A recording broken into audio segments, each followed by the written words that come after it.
अस्सलाम वालेकुम दोस्तों, कैसे हो? उम्मीद है कि सब खैरियत से होंगे। अल्लाह आप लोगों को ऐसे ही खुश रखे। मैंने एक किस्सा पढ़ा। किस्सा क्या था? वो एक किसी का दर्द था जो उसने उसको अल्फाज का जामा पहना कर शेयर कर दिया।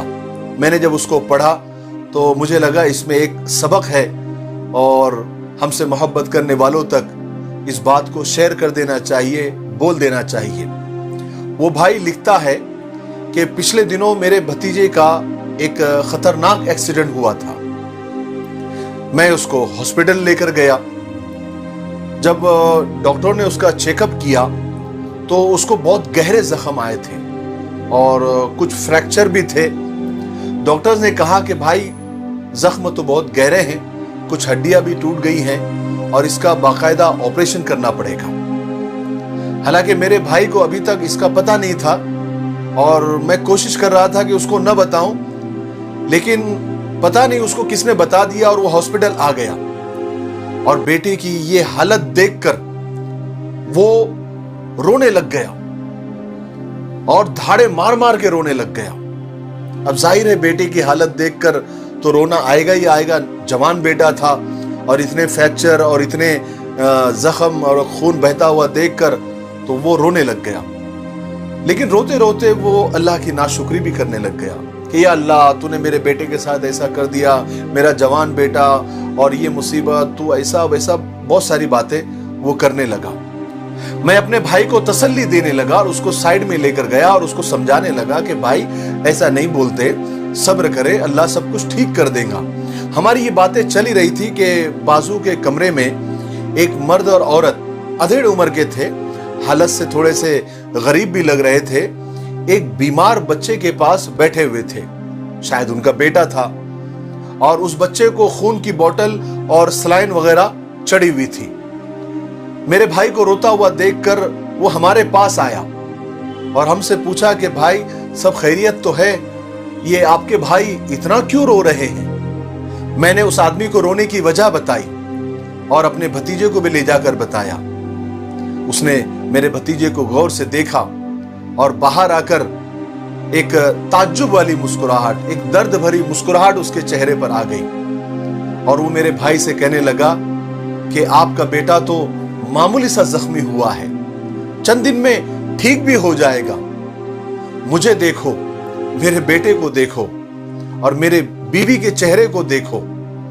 हम अपने बेटे को 7 साल से हॉस्पिटल लिए घूम रहे हैं। इसकी 7 साल पहले किडनी फेल हो गई है। हर 15 दिन को डायलिसिस कराना पड़ता है, खून की सफाई करनी पड़ती है।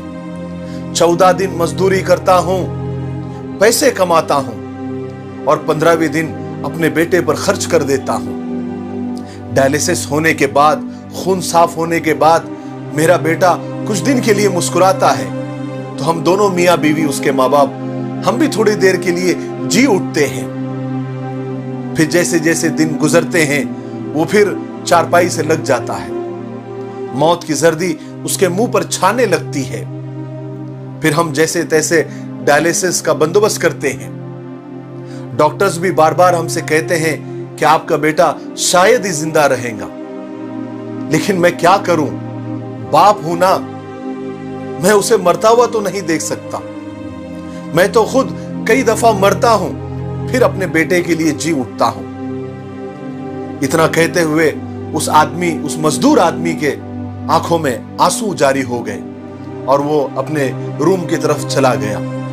उस मजदूर बाप का दर्द सुनकर मेरे भाई ने आंसू पोंछ लिए, मेरी तरफ देखा और फिर आसमान की तरफ देखा और अल्लाह का शुक्र अदा किया कि अल्लाह ने हमको उस मजदूर से कम मुसीबत दी है और खुदा का शुक्र अदा करने लगे।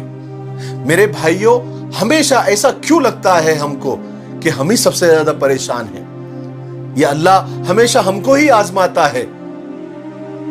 ऐसा नहीं है। जरा दुनिया घूमो, लोगों से मिलो। इसलिए हमारे अब्बा मरहूम हमेशा अपने बयान में कहते थे कि जब भी आप पर कोई मुसीबत आए और आपको ऐसा लगे कि आपको ज्यादा आजमाया जा रहा है या अल्लाह आपको ज्यादा आजमा रहे हैं, तो कभी दवाखानों में, कभी जेल खानों में, कभी पागल खानों में जाकर देखो कि इंसानियत कैसी तबाह हो रही है। कभी सरकारी हॉस्पिटल में जाकर देखो, वहां पर लोग कैसे परेशान हैं। कोई अपनी टांग को लेकर 6 महीने से परेशान है, कोई अपने हाथ को लेकर साल भर से परेशान है, कोई अपने हार्ट को, कोई अपने ब्रेन को, कोई अपनी किडनी को, कोई अपने जिगर को, कोई अपने फेफड़ों को लेकर सालों से परेशान है। उन मरीजों के चेहरों को देखो, उन पेशेंट्स के चेहरों को देखो, उनके रिश्तेदारों के चेहरों को देखो, तुमको अल्लाह का शुक्र करना आ जाएगा।